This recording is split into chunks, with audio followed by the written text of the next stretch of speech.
Des centaines de graphiques passés au peigne fin, des figures chartistes, support, résistance, moyenne mobile, des milliers d'heures à traquer le moindre signal, à chercher le point d'entrée parfait, tenter de prédire le prochain mouvement du marché, tout ça dans un seul objectif, gagner de l'argent. Et si tout ça n'était qu'une immense illusion? Et si, malgré tous les outils, stratégies et toutes les années d'expérience, les marchés financiers étaient en réalité qu'un immense jeu de hasard? Un système si complexe et si imprévisible qu'aucune technique ne permettrait de le battre durablement. Si tu as toujours juré que par l'analyse technique, ça peut te paraître complètement absurde. Et pourtant, ce n'est pas une simple opinion. C'est une idée défendue par certains des économistes les plus influents de l'histoire et appuyée par des décennies de recherche académique. Et le gros problème, c'est que si cette théorie est vraie, alors une grande partie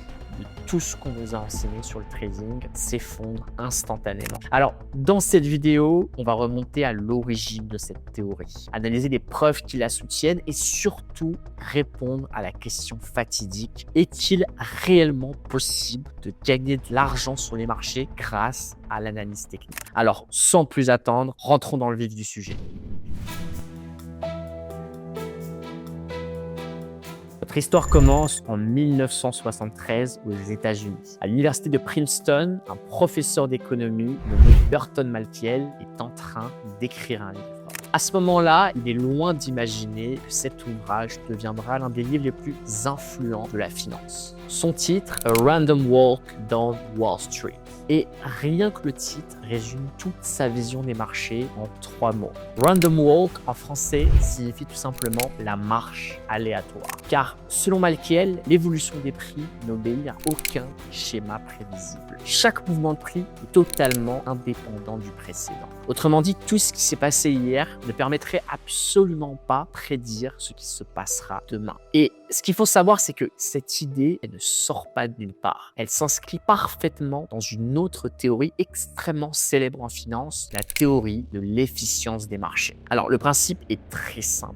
Cette théorie nous dit qu'à chaque instant, le prix d'une action intégrerait déjà toutes les informations disponibles. Les résultats financiers, données économiques, les actualités, mais aussi tout l'historique des prix. Autrement dit, toutes les informations que les traders analysent seraient déjà reflétées dans le prix actuel. Et donc, lorsqu'une nouvelle information importante apparaît, le marché l'intégrerait presque instantanément. Le prix s'ajuste donc ainsi immédiatement. Résultat, il n'existerait tout simplement aucun moyen d'obtenir un avantage durable sur les marchés. Aucun schéma, aucun signal, aucune méthode ne permettrait de prédire les prochains mouvements des prix de manière suffisamment fiable. Selon cette vision, croire qu'il est possible de battre le marché grâce à l'analyse technique reviendrait finalement à chercher une logique dans du pur hasard. Et pour convaincre tout le monde, Malkiel sort les armes lourdes. Il analyse statistiquement des milliers de mouvements de marché qui aboutissent tous selon lui à la même conclusion: qu'une action fait hier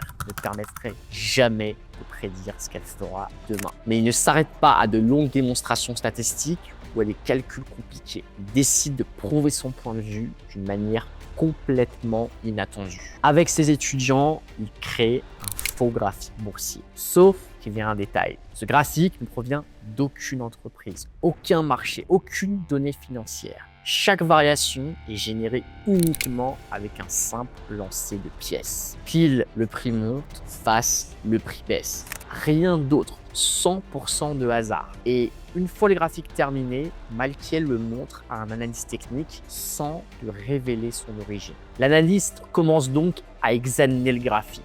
Comme à son habitude, il identifie des tendances, des zones de support, des résistances, des points de cassure. Et après son analyse, conclut qu'il s'agit d'une excellente opportunité d'achat. Le problème, ce graphique n'était à rien d'autre qu'une succession de lancers de pièces. Seulement du hasard. La preuve, selon Malkiel, que notre cerveau est naturellement programmé pour voir des motifs, des tendances et des signaux, même lorsqu'ils n'existent pas réellement. Mais cette expérience, aussi fascinante soit-elle, ne suffit évidemment pas à elle seule à prouver sa théorie. Et Malkiel en a parfaitement conscience. Il va donc chercher une preuve encore plus convaincante, une preuve tirée du monde réel. La question qu'il pose est finalement très simple. Si certains investisseurs étaient réellement capables de prédire les marchés grâce à leur analyse, ne devrait-on pas retrouver cette capacité chez les meilleurs professionnels de la planète? Ces gérants de fonds qui pilotent des milliards de dollars, ces équipes composées des meilleurs analystes financiers, des diplômés d'Harvard, du MIT, Stanford, personnes qui ont accès à des ressources, des données et des moyens dont l'investisseur moyen ne pourra jamais disposer. Donc, s'il existait une catégorie de personnes capables de prouver que Malkiel avait tort, ce serait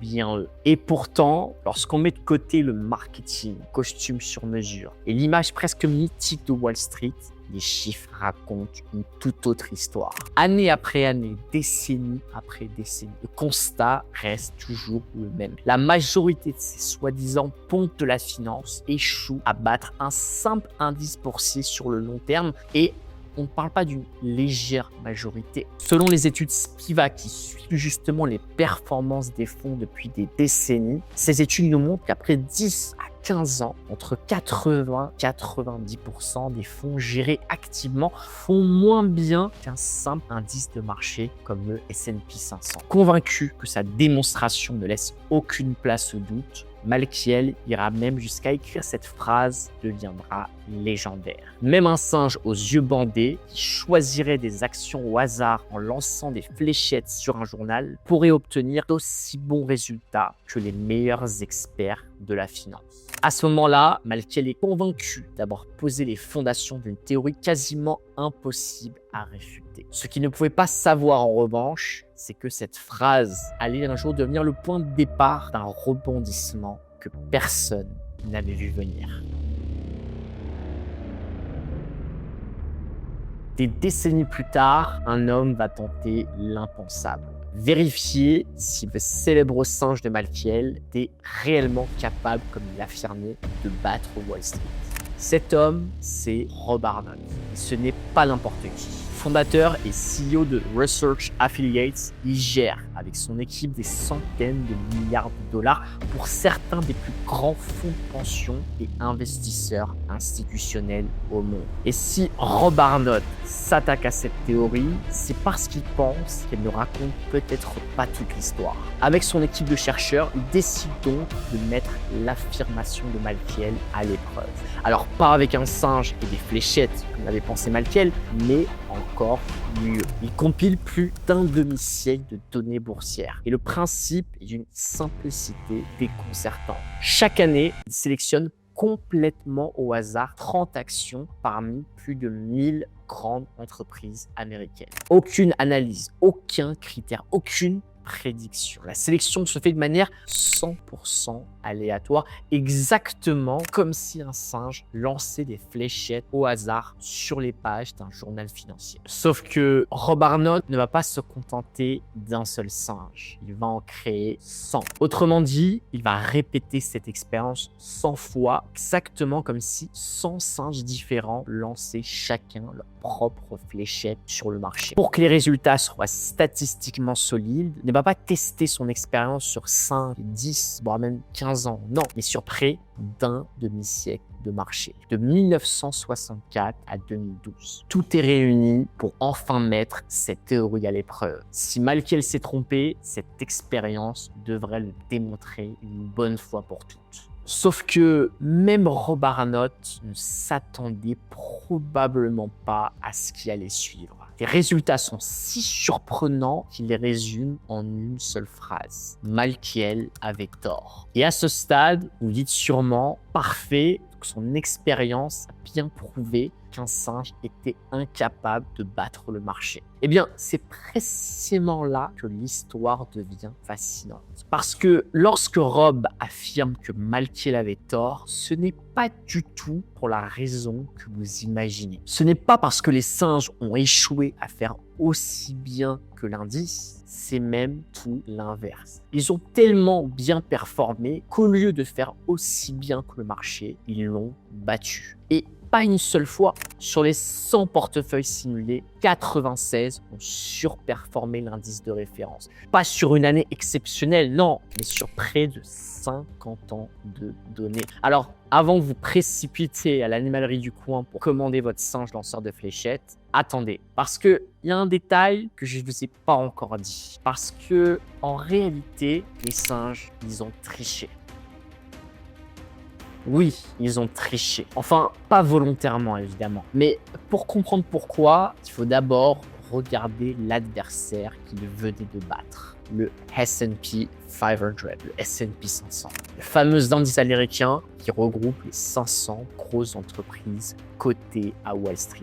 Et là, les notions absolument essentielles à comprendre lorsqu'on parle du S&P 500. Cette notion, c'est la pondération par capitalisation boursière. Alors, dit comme ça, paraît compliqué, mais le principe est en réalité extrêmement simple. Ce qu'il faut savoir, c'est que toutes les entreprises n'ont pas le même poids au sein de l'indice. Plus une entreprise vaut cher en bourse, c'est-à-dire plus sa capitalisation est grosse, plus elle pèsera lourd au sein de l'indice. Et donc, plus les mouvements de son action auront de l'influence sur les performances de l'indice au global. Prenons un exemple très simple. Imaginez un indice composé de seulement 3 entreprises, 3 actions. Une première qui vaut 700 milliards de dollars en bourse. Une deuxième qui vaut 200 milliards et la troisième qui en vaut seulement 100 milliards. Au total, 1000 milliards de dollars. La première entreprise représente donc 70% de l'indice, la deuxième 20% et la dernière seulement 10%.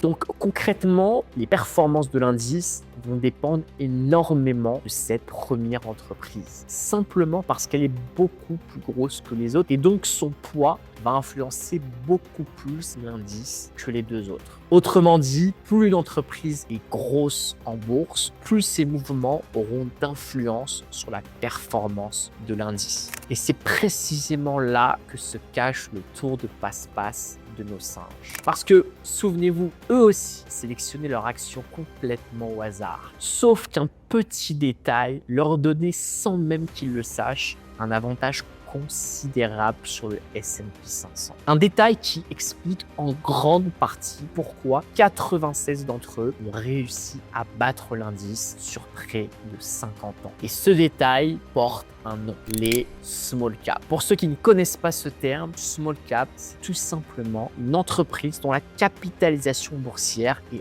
relativement faible. Petit capitalisation boursière en français. Et si je vous en parle maintenant, ce n'est pas un hasard. Parce qu'il existe une particularité extrêmement importante sur les marchés financiers que beaucoup d'investisseurs ignorent. Historiquement, les petites capitalisations, les small cap, ont quasiment toujours surperformé les grosses capitalisations sur le très long terme. Et pas simplement sur quelques mois ou pendant une période exceptionnelle. Non, ce phénomène a été observé sur plusieurs décennies de données étudiées par les meilleurs chercheurs en finance. Il porte même un nom à Wall Street, le size premium, la prime de taille en français. En clair, historiquement, un investisseur exposé aux petites capitalisations a eu tendance à obtenir des performances supérieures à celui investi dans les grandes capitalisations. Et maintenant que vous savez ça, revenons à nos singes.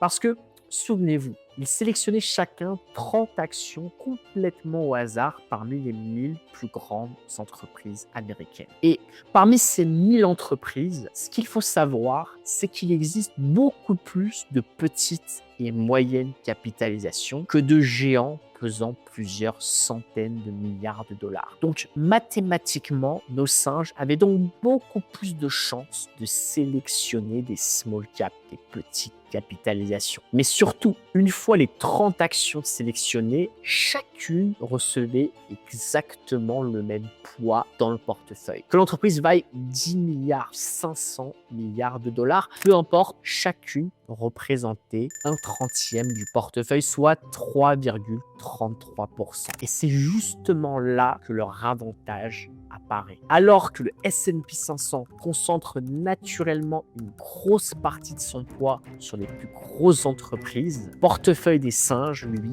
accordait naturellement beaucoup plus de place aux petites capitalisations. Autrement dit, sans le savoir, sans aucune analyse et en choisissant leur action totalement au hasard, nos singes se retrouvaient beaucoup plus exposés à cette fameuse prime de taille. Mais les singes ne sont évidemment pas les seuls à exploiter cet avantage. Si vous découvrez cette chaîne, je suis trader spécialisé sur les actions américaines et aujourd'hui, près de 80% des actions que je trade sont justement des small caps. Des actions capables dans certains cas de prendre 100, 200, parfois même 400 ou 500% quelques jours. Évidemment, contrairement à nos singes, je ne les sélectionne pas au hasard. Après plus de 10 ans de trading, développer une méthode précise et réplicable combinée aux opportunités des small caps américaines m'a permis de transformer un petit capital en plusieurs centaines de milliers de dollars. Et si vous voulez comprendre pourquoi je considère ce marché comme exceptionnel pour faire grossir un petit capital, j'ai consacré une vidéo sur ma chaîne, une vidéo entière sur ce sujet. Comment doubler son capital en 1 an? Méthode réaliste. Je vous mets le lien juste ici et je vous recommande de la regarder juste après cette vidéo. Maintenant, revenons à nos singes. Malkiel était convaincu qu'il était impossible de trouver une logique exploitable dans l'évolution passée des prix et que par conséquent, même des singes choisissant leur action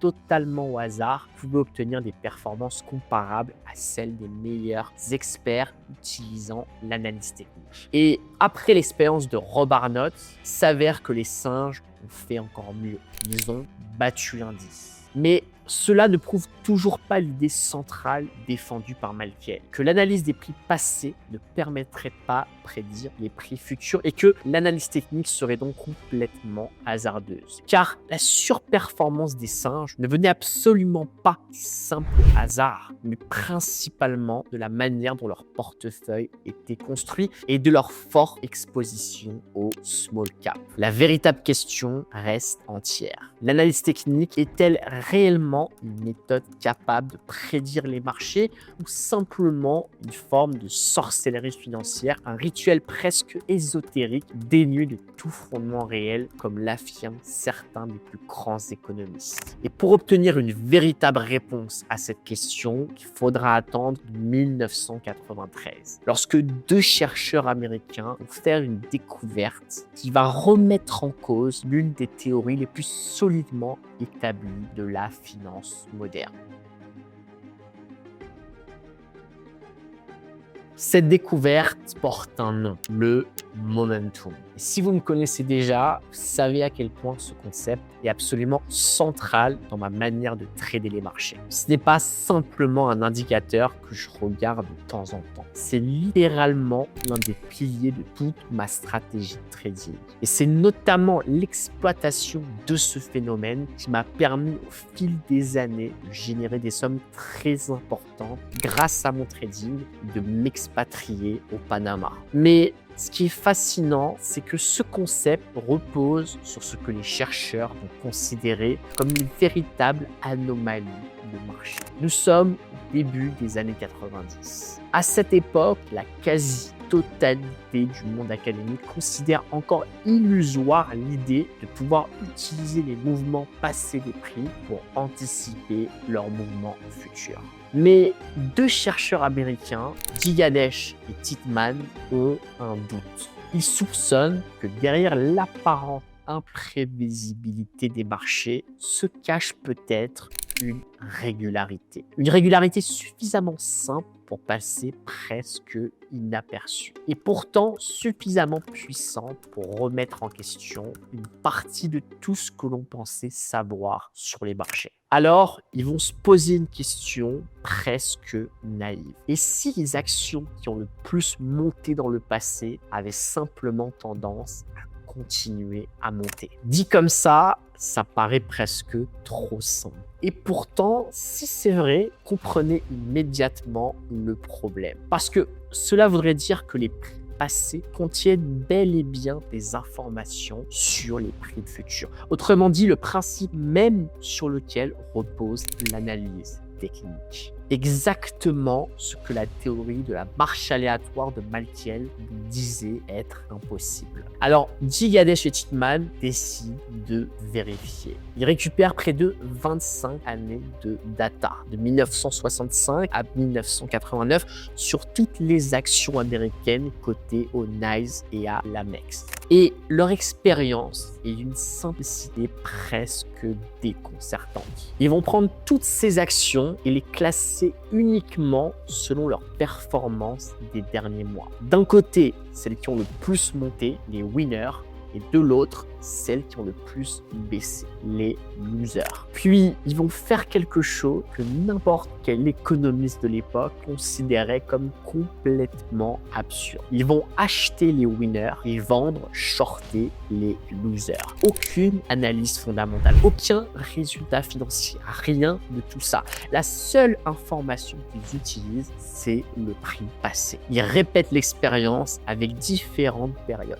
3 mois, 6 mois, 9 mois, 12 mois, puis observe ce qui se passe par la suite. Et là, les premiers résultats semblent confirmer leurs doutes. Les actions qui avaient le plus monté continuaient en moyenne à surperformer et celles qui avaient le plus baissé continuaient en moyenne à baisser, à sous-performer. Et on ne parle pas d'un simple petit écart statistique perdu au milieu des données. Non, sur certaines des stratégies testées, ils généraient presque 1,5% de performance par mois, soit 15% par an sur un concept aussi simple et surtout sur près de 25 années de données. Autrement dit, le marché venait de révéler quelque chose qui n'était en théorie pas censé posséder, une mémoire. Ce qu'une action avait fait hier semblait bel et bien contenir une information sur ce qu'elle pouvait faire le lendemain. Et cette anomalie, ils la nommeront le momentum. Mais Jighadesh et Titman savent très bien qu'un résultat aussi énorme va immédiatement être attaqué par les pontes du domaine, les pontes de la finance. Parce que peut-être que ça n'a rien à voir avec du momentum. Peut-être que les actions gagnantes sont simplement plus risquées. Peut-être que même ce sont encore les small caps qui jouent, les petites capitalisations. Peut-être qu'ils viennent simplement également de tomber sur une autre anomalie statistique inexplicable. Alors, avant de crier victoire et de remettre en cause des décennies de théorie financière, ils vont faire exactement l'inverse de ce que l'on pourrait s'attendre. Ils vont essayer de détruire leur propre découverte. Ils vont donc répéter l'expérience encore et encore en modifiant à chaque fois certains paramètres. Le risque, la taille des entreprises, les effets saisonniers, les périodes étudiées. Bref, ils vont répéter énormément de fois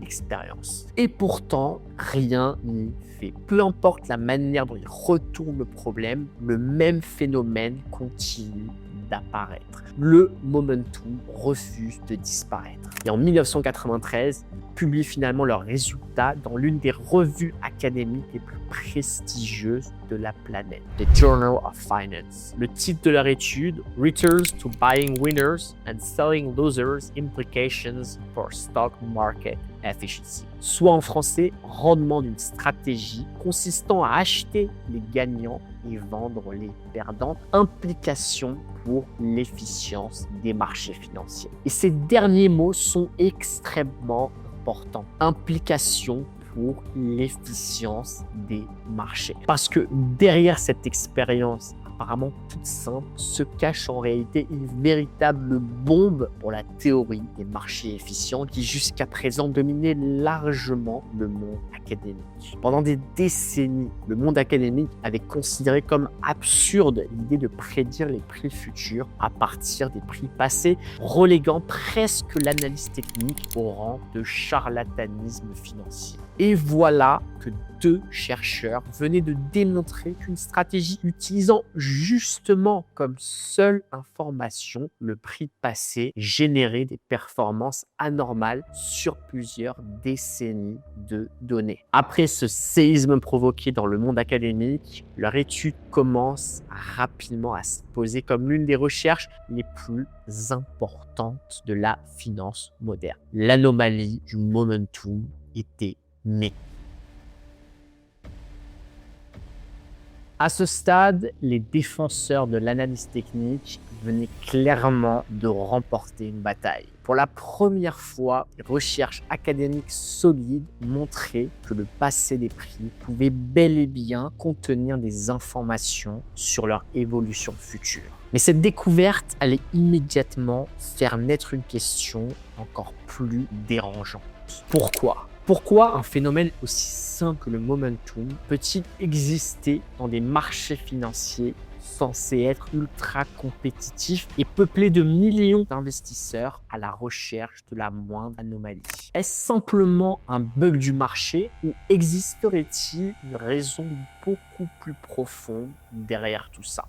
Pour trouver la réponse, il ne faut pas regarder davantage les graphiques, mais il faut regarder celui qui les regarde. Autrement dit, l'être humain. Et c'est notamment un psychologue et économiste américano-israélien qui va mettre en lumière quelque chose qui bouleversera profondément notre compréhension des marchés. Daniel Kahneman. Ses travaux seront si importants qu'ils vaudront en 2002 le prix Nobel d'économie. Pourquoi? Parce que ces travaux vont contribuer à démontrer quelque chose que la finance traditionnelle avait longtemps sous-estimé. Nous sommes tous, sauf des êtres parfaitement rationnels. Et encore moins lorsqu'il s'agit de décisions financières, lorsqu'il s'agit d'argent. Et là, ça change. Parce que les marchés financiers ne sont pas composés de machines froides calculant parfaitement chaque information disponible. Ils sont composés d'êtres humains. Des êtres humains soumis à la peur, à l'euphorie, au mimétisme, à l'excès de confiance. Kahneman va notamment montrer que notre cerveau est littéralement truffé de mécanismes inconscients capables de court-circuiter notre rationalité. C'est ce qu'on appelle des biais cognitifs. Et ces biais, il en existe des dizaines. C'est des sortes de raccourcis mentaux qui influencent nos décisions sans même que nous nous en rendions compte. Prenez par exemple un phénomène que vous avez probablement déjà vécu. Le house money effect. On pourrait traduire en français par l'effet de l'argent du casino. Imaginez, vous gagnez une belle somme, disons 500 €. Peu importe que ce soit au casino ou au pari sportif. Et là, quelque chose d'étrange se produit dans votre cerveau. Ces 500 € que vous avez gagnés ne sont plus vraiment perçus comme votre argent. Inconsciemment, c'est presque comme si vous aviez encore l'argent du casino. Résultat, vous allez beaucoup plus facilement prendre des risques avec ces 500 € que si je vous demandais de sortir exactement la même somme directement de votre compte bancaire. Pourtant, rationnellement, 500 €, ça reste 500 €. Peu importe qu'ils viennent de votre compte bancaire ou que vous venez de les gagner. Mais le problème, c'est que votre cerveau, lui, ne les traite pas de la même manière. Et c'est précisément là que tout commence à se connecter. Ces découvertes ont participé à l'essor d'une nouvelle branche appelée la finance comportementale. Une discipline part d'un principe finalement très simple. Puisque les investisseurs ne sont pas parfaitement rationnels, les marchés qu'ils créent ne peuvent pas toujours l'être non plus. Et surtout, lorsque des millions d'investisseurs sont soumis aux mêmes biais psychologiques. Leurs comportements finissent par laisser des traces. Et ces traces, on les retrouve directement dans les prix. La peur provoque des ventes, la panique provoque des crashs, l'euphorie déclenche des vagues d'achats. Et lorsque le mimétisme et le comportement moutonnier s'emparent des foules, ils peuvent alimenter les plus grandes bulles financières de toute l'histoire. Parce qu'au fond, lorsque vous analysez un graphique, vous n'analysez pas simplement des bougies, des lignes, des figures. vous observez la représentation graphique des millions de décisions prises par des millions d'êtres humains. Et c'est justement ce qui rend l'analyse technique aussi puissante, parce qu'elle permet de transformer cette psychologie collective en information potentiellement exploitable. Un trader qui utilise l'analyse technique ne se contente donc pas de regarder les simples figures graphiques, il cherche à décoder la psychologie humaine à travers le prix. Et ce n'est probablement pas un hasard si certains des plus grands traders, les plus légendaires de l'histoire, ont bâti toute leur fortune uniquement grâce à l'analyse technique. Prenez Jesse Livermore, la véritable légende de Wall Street, qui a gagné à lui seul près de 100 millions de dollars lors du crash de 1929, équivalent de plusieurs milliards de dollars aujourd'hui. Eh bien, Livermore avait compris près d'un siècle avant l'émergence de la finance comportementale quelque chose d'extrêmement important. Il disait, je cite, « Wall Street ne change jamais. Les poches changent, les naïfs changent, les actions changent, mais Wall Street ne change jamais. Parce que la nature humaine ne changera jamais. » Et cette phrase résume finalement une grande partie de tout ce que nous venons d'aborder. Les entreprises changent, les technologies changent, les marchés évoluent, oui, mais derrière les prix, il y aura toujours des êtres humains avec la même peur, la même avidité, le même espoir et les mêmes erreurs. Et c'est précisément pour cette raison que Livermore résumait sa vision des marchés par cette phrase devenue célèbre. L'avidité, la peur, l'ignorance et l'espoir expliquent que les réactions des personnes restent les mêmes au cours de l'histoire. C'est pourquoi les figures graphiques se reproduisent sur une base constante. Et peut-être qu'au fond, c'est ça la véritable force de l'analyse technique. Elle ne cherche pas à prédire l'avenir avec des lignes magiques. Non, elle cherche à reconnaître dans les prix des comportements humains qui, eux, se répètent depuis toujours. Si vous êtes intéressé à en savoir plus sur mon trading et découvrir comment je tire profit des small caps américaines en utilisant l'anomalie du momentum, je vous invite tout d'abord à s'abonner à la chaîne, mais également à rejoindre mon groupe Telegram 100% gratuit. J'y partage régulièrement prises de position live, des actions que je surveille en temps réel, ainsi que des vidéos inédites non publiées sur YouTube.